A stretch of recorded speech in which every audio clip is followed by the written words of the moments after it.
Since long before humans existed, I have towered over the jungle that surrounds me. They have given me a name. They call me Sigiriya, the Lion Rock.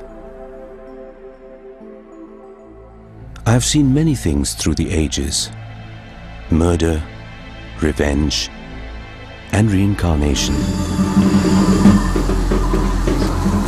I have been overrun by violent armies who still fight to their death to protect me. These are my warriors. But will they kill for me?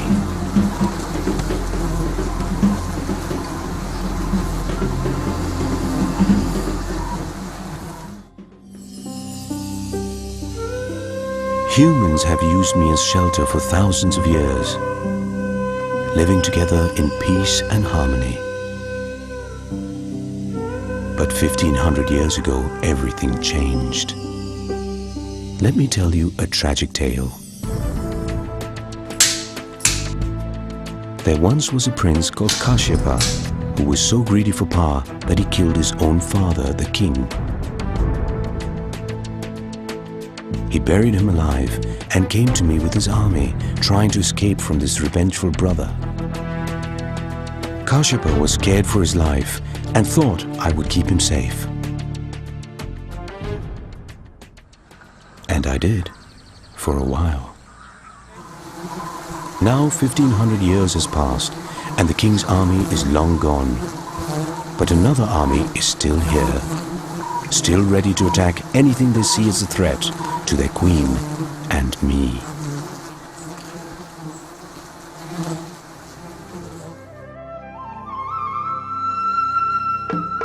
The rock, known as Sigiriya or Lion Rock, is in Sri Lanka, a teardrop-shaped island at the southeast tip of India, famous for its Ceylon tea.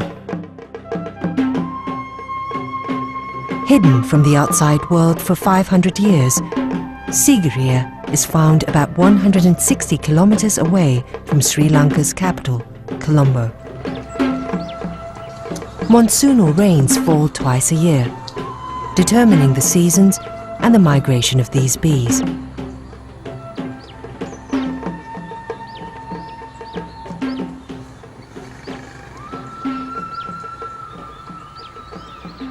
I am strong and patient, and I endure, while around me the world keeps changing. I have provided a haven for many. Before the king, my caves were monasteries, where Buddhist priests found solace and shelter and peace.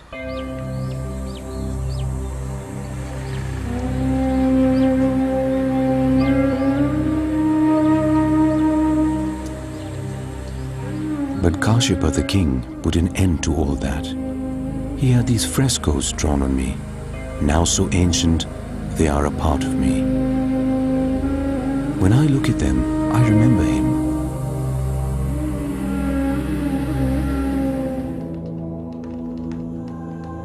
For 18 years, the king and his builders were busy. I used to be a simple rock, standing here alone.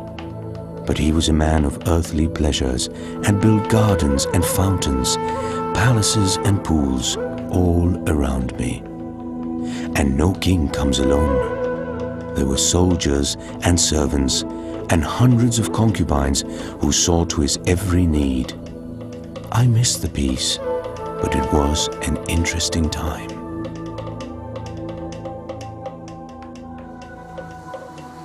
That was 15 centuries ago.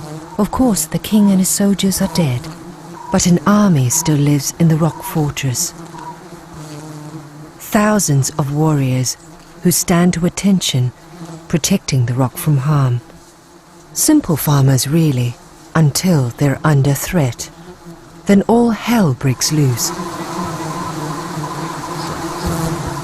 They attack en masse with deadly accuracy, injuring and maiming everything in their path. They are giant stinging honeybees known to scientists as Apis dorsata, the most aggressive and deadly type of bee found in South Asia. The bees are twice the size of European honeybees, and their stinger is 3 times as long. But Sigiriya has become a UNESCO World Heritage Site, one of the great archaeological wonders of the world. It's visited by hundreds of thousands of people every year who climb the time-worn steps that lead to the summit of this rock, passing just meters away from this army of venomous warriors. These giant stinging honeybees have been known to attack anything that's perceived as dangerous to their queen. They act as one battalion, a superorganism, always in the best interests of the whole colony.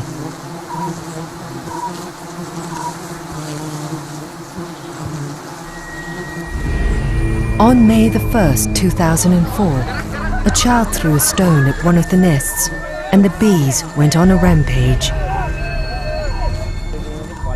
The bees first attack your head, and especially the face, and then they attack the whole body. A few even managed to get into my ears. The pain was excruciating, and I didn't know what to do. When they sting, they leave their sting on the skin, and the pain is just unbearable. I had hundreds of these white stings all over my body. Lasting many hours, injuring over 200 terrified tourists, some seriously. Over 100 people were admitted to hospital. About 20 of those were women, and more than 55 were school children on a day out. The attack in 2004 was not the first, and will not be the last.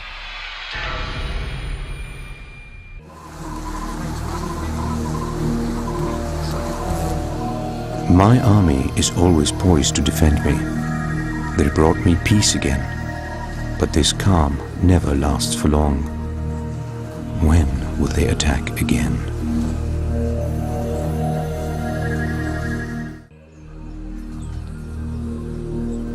I am Sigiriya, the Lion Rock. In the 5th century, I was home to Sri Lankan King Kashyapa, his queens and his concubines. I was his hideaway and his pleasure palace. The king, he died long ago, but his army is still here. Every year, when the trees blossom, they come to me, seeking food, seeking shelter. They protect me from harm.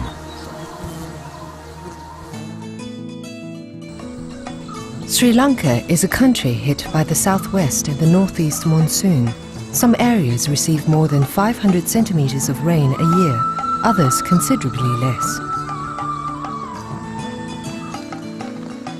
The rainfall patterns that sweep across Sri Lanka also dictate the migratory patterns of the stinging honeybees.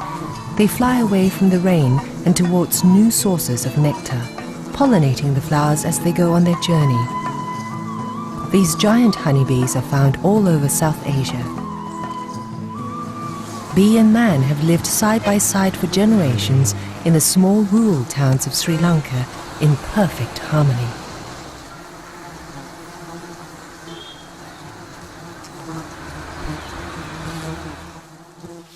Dr. Punchiheva has studied these insects for many years and has grown to appreciate their value to the country at large. He's been an entomologist for 30 years. He's passionate about insects, but most especially about the bees.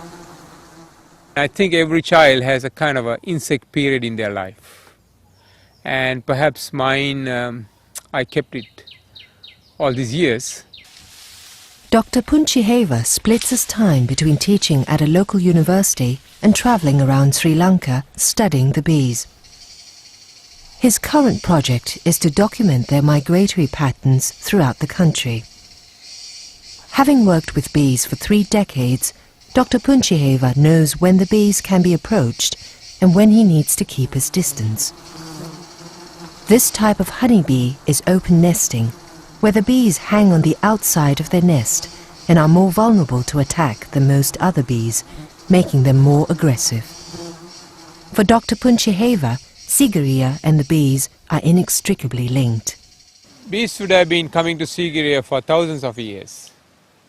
And one essential character of Sigiriya for me, from human point, the frescoes, and from nature's point, the bees. So without the bees and the frescoes, Sigiriya will lose its character. For Dr. Punchiheva, the bees are as integral a part of Sigiriya as the frescoes themselves. These paintings are believed to be fragments of an immense backdrop that stretched across the face of the rock. Over 500 paintings may have graced these walls, drawn 1,000 years before Michelangelo painted frescoes at the Sistine Chapel. They're still hauntingly beautiful, providing a doorway into the past. Now, so few of these paintings remain. Long ago, they stretched across me. I was a mighty canvas for the king's artists. But who are these women? Concubines? Celestial nymphs? It's hard to say. But I know the king loved them.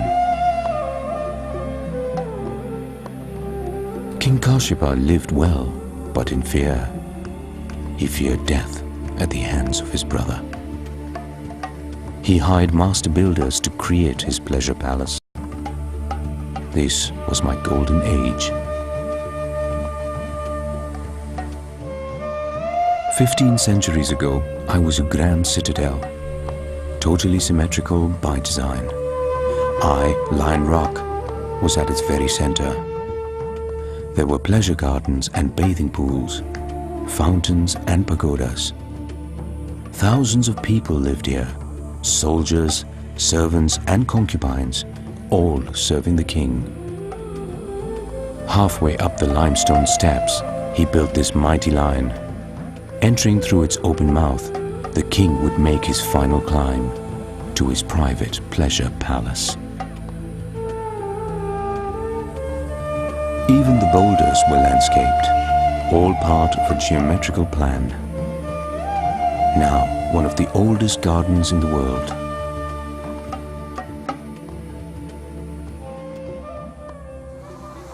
The king's soldiers died long ago, but an army still lives here, with me, protecting many things, their queen and their precious golden treasure, the honey.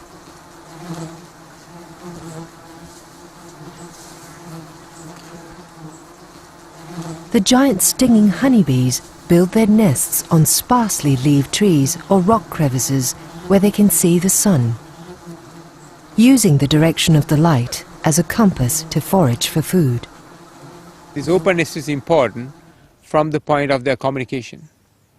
And they always build a nest in open areas such as a rock or a building or a tree branch where they can see the sun or the blue skies direct.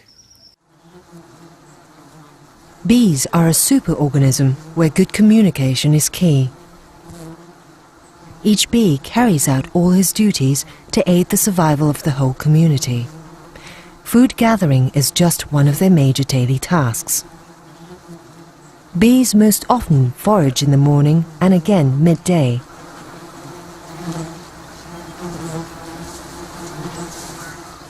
Their bodies are covered in hairs which trap the pollen grains. Nectar is sucked into their stomachs using their tongue and the pumping action of their throat. They arrive back at their nest at great speed. From the moment a bee returns, there is much to do. They touch their antennae together in a behavior known as antenating. The nectar collected earlier is regurgitated and fed to other bees. Then it's converted into honey and deposited into one of the thousands of cells in the honey chamber. Other bees look for parasites on their neighbors, helping to keep the colony healthy. Each bee performs its task for the greater good of all.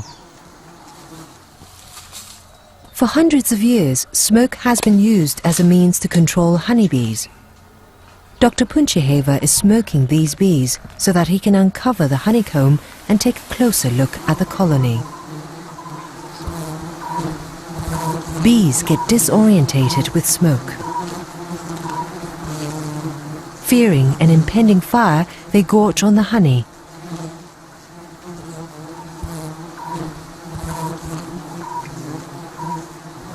The young combs at the bottom of the nest are soft and light in colour. The darker, stronger, older combs are found higher up the nest and are used to store larvae. By observing the nest, Dr. Puncheheva can monitor the health of the colony. The more honey stores in pupa, the healthier it is.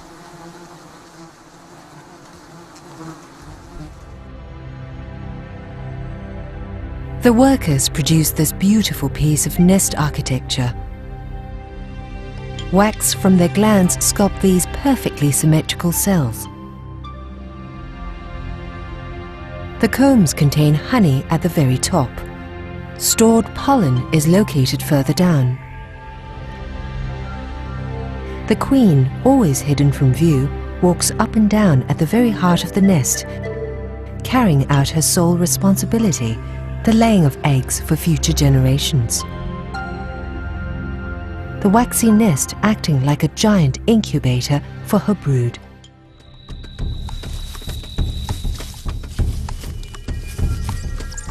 I remember them, the Vedas, the Aborigines of Sri Lanka. They lived in Kashyap's time and are still around today. They were honey hunters for the kings. And though the world has changed, these Vedas have not.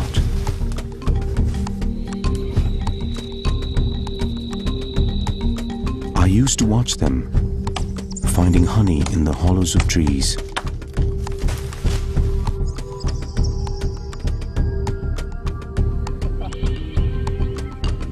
The men of the community join together to hunt and divide the spoil equally. Honey is eaten fresh in large quantities, wax and all. The young bees inside the nest are especially wholesome. Since honey was the food of kings, the Vedas worked hard to keep Kashyapa well fed.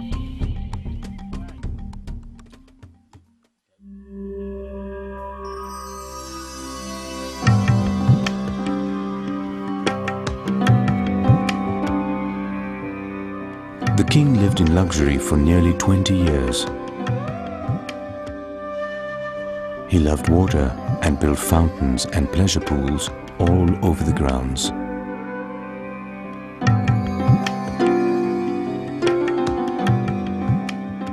Not far from me is a man-made lake. During the rainy season, the lake would fill and may have flowed down to the water gardens. All connected, some experts believe, by an ingenious network of underground pipes.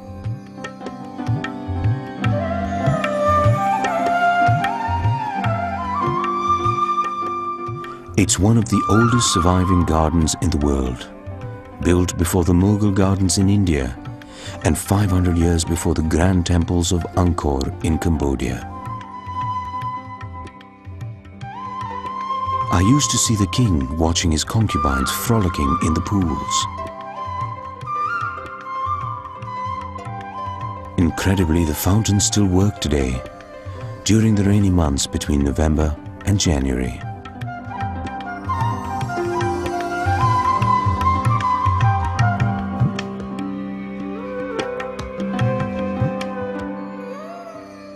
Sigiriya was not only a playground for the king, but his ancient engineers.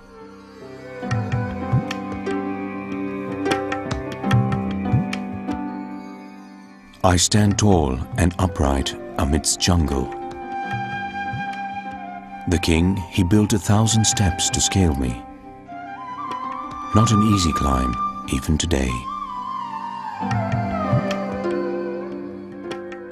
Halfway up the rock, he built a mirror wall. On one wall was painted topless nymphs, whilst the other was polished over and over again until the surface reflected them. So as he walked between these walls, women surrounded him.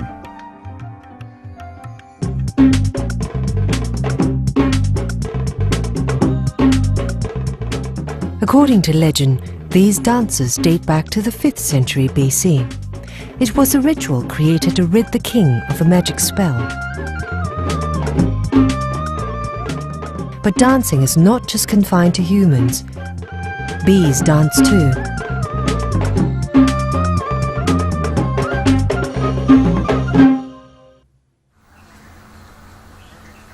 Bees have two main ways of communicating with each other. One is physical and the other is chemical. The physical communication appears as a series of dances. It's a way of informing nestmates about the location of new food. These highly aggressive insects are like well-trained pets in his expert hands. By feeding them on sweetened rose water, Dr. Punchiheva can observe them up close. Because of this communication system, when one bee finds a new source of food, it can mobilize hundreds of other workers from the colony in minutes.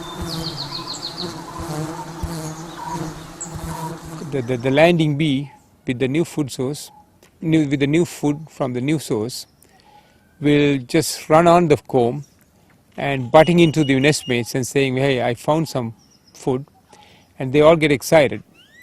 And then she offers the food to another bee, at which point several of her nestmates closely watch her. The bee's repertoire involves 3 dances. Dr. Punchiheva finds that the distance from the food source determines the dance. The round dance signifies that food is within 3 meters of the nest. The sickle dance, that food is up to 5 meters away.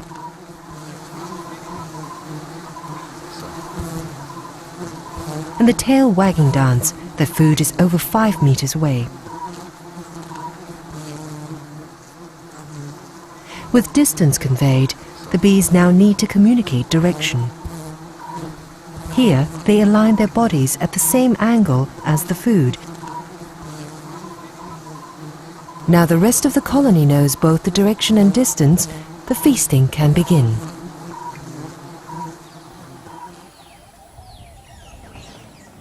But even Dr. Punchiheva, with his decades of experience, can be caught unaware when it comes to these aggressive bees.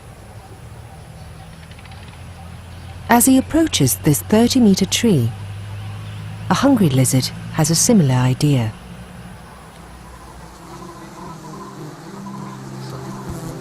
The guard bees that hang at the edge of the nest are agitated, and so lizards are warned with a hiss not to come closer. The whole colony takes part in the hissing, making the sound using a rhythmic body movement which travels like a wave through the colony. If the lizard proceeds in this venture, not only he, but also Dr. Punchiheva standing at the base of the tree will face the wrath of the honeybee. These waves ripple across the colony, raising the alarm.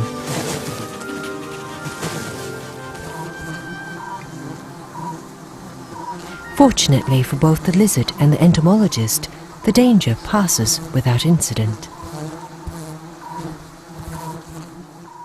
They wouldn't normally attack. You can go very close to a nest, they wouldn't normally attack. The bees never land on you. There's no reason. Unless there's some food or some sugary thing around which they come to feed on. But the moment you crush a bee, there's a chemical signal, which we call a pheromone, sent to the nest. But if you crush more bees, obviously there's more generation of the alarm, and they would come. Days later, whilst observing a nest, Dr. Punchiheva inadvertently crushed several bees. In a matter of seconds, the crushed bees activate the alarm pheromone. More crushed bees, more alarm pheromone. It takes just one bee to send an alarm back to the nest, causing an immediate and violent reaction in the colony. Nest mates now rush to the source of the pheromone. They believe their colony is under attack.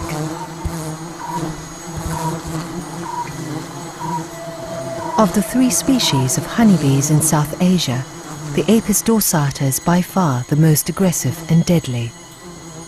3/4 of the worker population of bees is engaged in defense.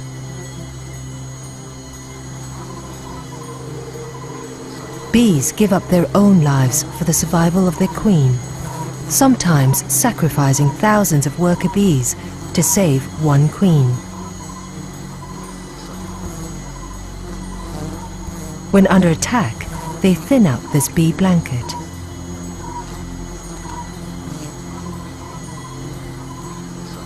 From 8 bees thick down to just 1 bee thick, they cling together to form a defensive curtain, making the nest much thinner and much larger. If you just go by the size of the nest, it really expands. It's not due to the size of the comb, it's simply the bees are stretching themselves as a curtain. Even a slightest wind can provoke them to attack more and more.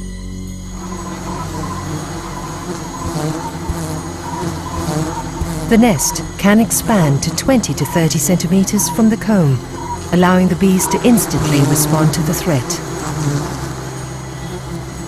Dr. Punchiheva was bitten over a dozen times through his protective armor.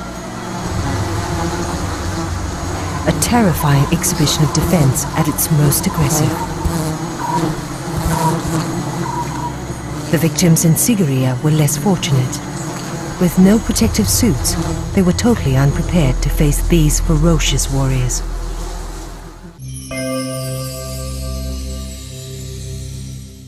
King Kashyapa, my pleasure-seeking monarch, built this palace 1500 years ago on this lion rock. And though he had many vices, he was a spiritual man. From where I stand, I see where his monastery once stood. The ancient temple is gone, but a Buddha still lies there, in peace and tranquility. Though 1500 years have passed since King Kashyapa lived at Sigiriya, Buddhism has remained a strong force in the country.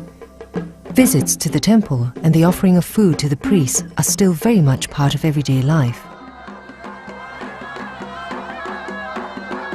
Buddhist monks are invited to a home on special occasions. The monks come in a procession in order of seniority. A relic casket is borne on the head of a layman.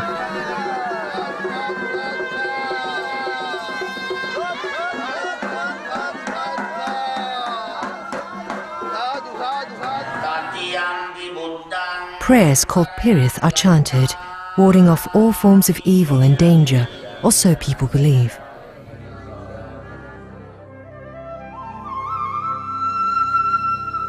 One of the main pillars of Buddhism is reincarnation, the belief that life is a circle. There is no beginning and no end, just a passing of souls through successive physical bodies. So the human mind travels and ends at this unconscious state. And after that state is his rebirth. And if a person's attached to a place through his soul, then he could be reborn in the same place. But we can't be sure that he will be reborn in the same image. The image changes. It can be human, it can be some other animal, or even a spirit. So in Sri Lanka, with its strong belief in reincarnation, when the bees go on the rampage, locals believe they are King Kashyapa's soldiers reborn as warrior bees, still protecting his palace even today. From ancient times, there's a belief that the bees in Sigiriya are the reincarnated soldiers of King Kashyapa, born to protect the rock. We believe that they do a service by attacking people sometimes who behave inappropriately or when people cause harm to the treasures at Sigiriya.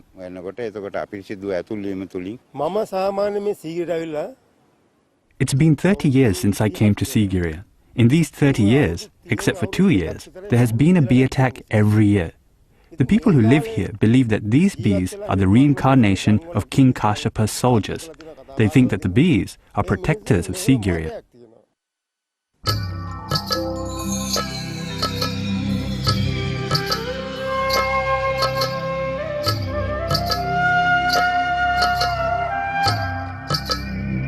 King Kashyapa was always fearful of his brother, out for revenge for the murder of their father.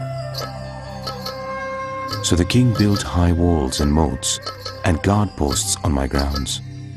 believing they would keep him safe. And they did, for a while. Broad moats lined with granite blocks stretched out over 2 miles. They even teemed with crocodiles. Stone walls enclosed my city. Boulders became guard posts. These ancient brick walls exist today. Of others, just the grooves remain.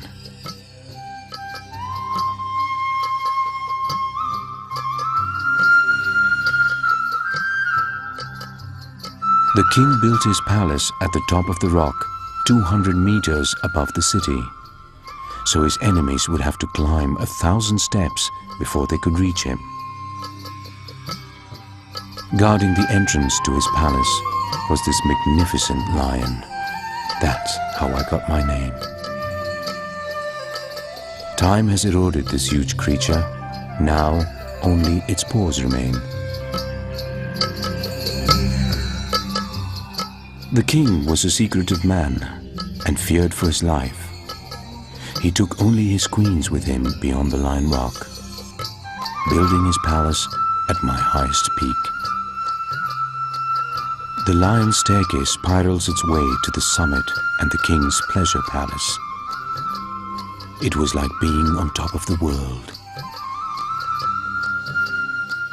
Stretching over 3 acres, an inner palace to the west, palace gardens to the south, all meeting at a large rock pool. Once there were dancing terraces, a rainwater pool, a flower garden, and platforms for guards. Now, almost everything is gone.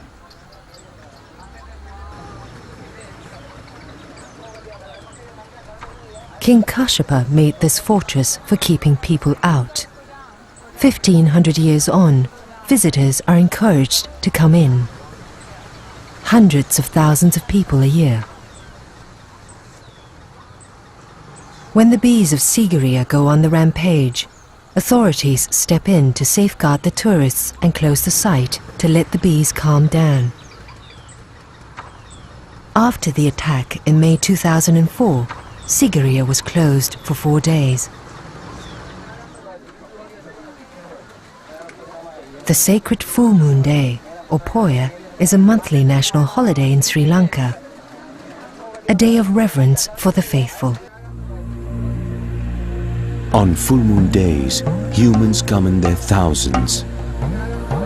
They crawl all over me, in my gardens, on every marble step, and at my peak.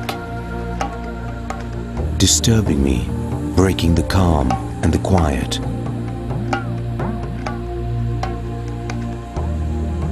As the crowds get louder, my army grows restless.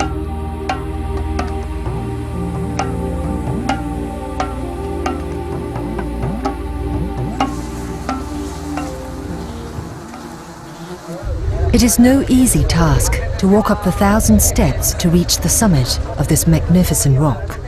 If you can battle the heat, which can reach over 30 degrees Celsius in June and contend with the gusty winds.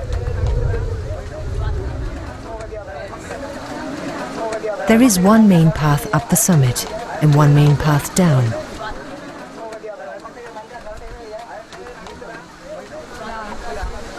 The last thing on the mind of most visitors are the army of bees who lie in wait at the Lion Rock. On days with large numbers of people, the bees grow increasingly agitated by the noise and vibrations of the crowd.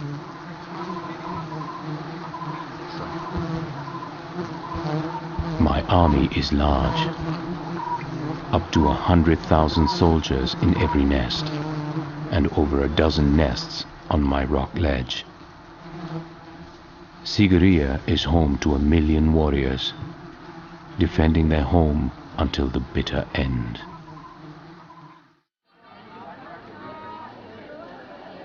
Kalu has been a Sigiriya helper for 20 years.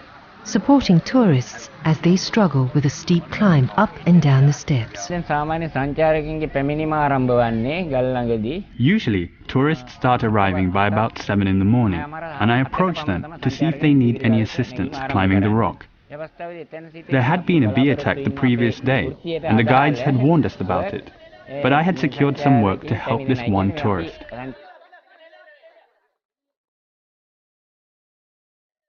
There is this one point on the Sigiriya climb where you have to climb past the nests of the bees. They started attacking just as we were passing this point. So we had to turn back and run down. At this point, both of us were being attacked heavily. The German tourist that I was helping was very scared, and he was screaming. Despite the fact that I too was being attacked, my instinct was to think of the safety of the tourist in my care. So I held him by his hand and guided him to safety. By this time, we'd been stung endlessly.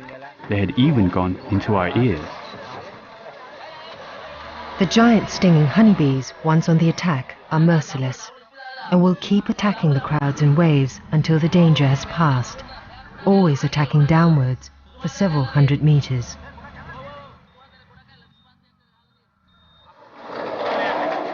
Kalu was bitten over 200 times. With this amount of venom in his body, it might have been fatal. He, along with 14 other patients, 2 of them German, were admitted to hospital. They were all stung hundreds of times. Unconscious, Kalu was in a critical condition. A bee sting can be serious. Most people have only a mild allergic reaction to the venom. However, for some, a severe reaction called anaphylactic shock may occur. The throat may swell, blocking the airway, and the heart may stop.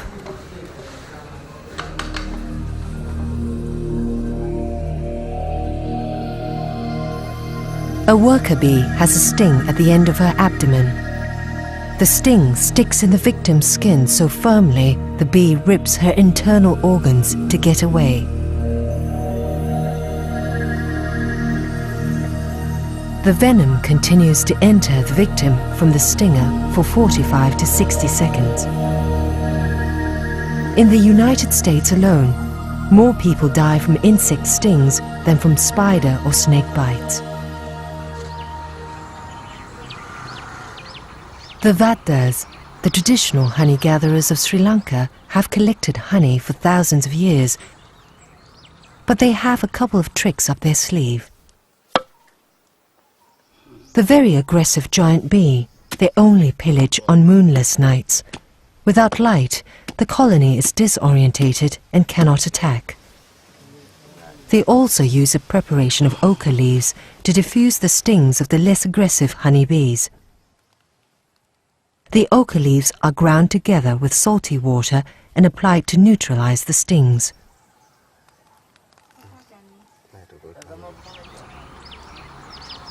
There have been no fatalities from bee attacks in Sigiriya, though the attacks keep recurring. In response, the government has tried eliminating the bees. After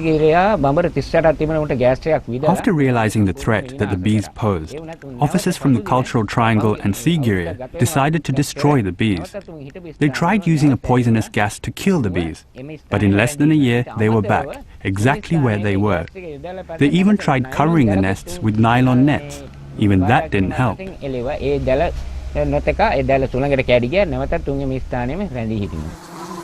But in this Buddhist country, many believe the bees serve a divine purpose and should be left alone. For it's only when people throw stones at the nest or make excessive noise the bees go on a rampage. People tend to disrespect this great place that our ancestors left us. King Kashyapa put his life into this and left us this incredible place. We must protect these things throughout history. So if people don't understand this and disrespect this, then these attacks will occur. කිසිම විශ්වාසයක් නැතිකමේ වරදින් තමයි මේ වගේ දේවල් සිද්ධ වෙන්නේ. My soldiers do not attack unless provoked. It is their duty to defend the king's palace. King Kashyapa lived in splendor and had many luxuries. But there was one thing he could never have, something priceless, his peace of mind. He lived in fear for his life, that he would be killed by his brother. And that day was coming.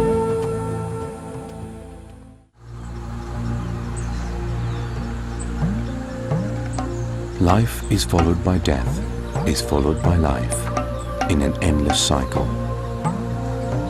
Such is our belief in reincarnation. The king's soldiers died long ago, but an army still lives here, with me, always defending their lion rock. After the worst bee attack in Sigiriya in May of 2004, where 200 people were viciously stung by thousands of angry bees, Sigiriya remained closed. Monks were brought to Sigiriya to soothe the situation, not for the victims, but to calm the bees. Buddhist prayers were chanted to bring blessings to the rock and to the souls of these angry warriors.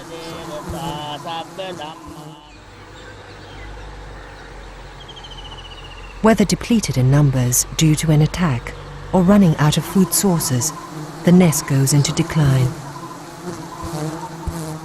A common scavenger of the bee is the wax moth, seen here in the white lighter patches on the comb. If the colony had been healthy, the wax moth would have been killed on entry. But colonies that are hungry will allow a predator to trespass with no hindrance. Female wax moths can deposit masses of eggs on unprotected honeycombs. After a few days, these larvae hatch and begin their feeding frenzy, destroying the comb.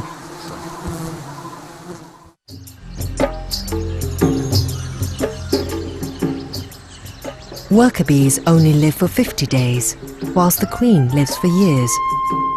But nothing in life is wasted, so these ants feast on the multitude of dead bees. Some bees die of natural causes, others are part of an attacking army and die once they have stung their victims.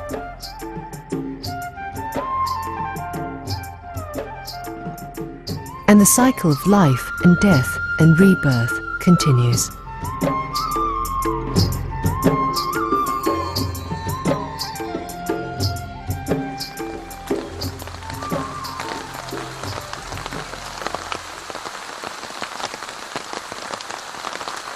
The monsoon rains fall in October, and the warrior bees leave Sigiriya.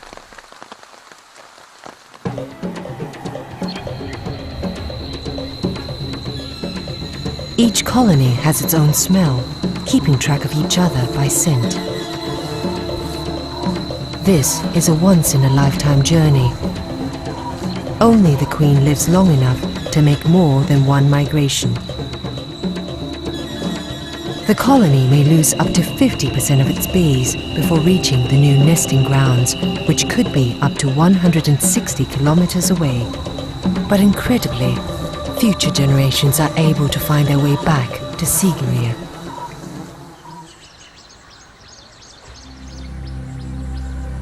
King Kashyapa lived in luxury for 18 years, surrounded by his wives, his soldiers, and his concubines. But nothing lasts forever. His brother found him at last, seeking revenge for the murder of their father. Kashyapa heard of his arrival and rode out to meet him in battle. But fate was against him. Kashyapa and his elephant hit marshy ground and turned back. His army thought he was retreating and retreated themselves. Alone suddenly and facing death at the hands of his brother, he did the honorable thing. He slit his own throat.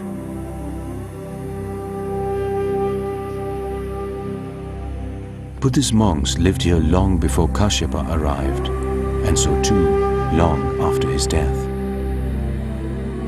The new king gave me back to the monks, and so peace returned. But as the circle of life continues, the monk's time with me also passed. And then the mighty jungle grew over me. For over 500 years, I was completely alone.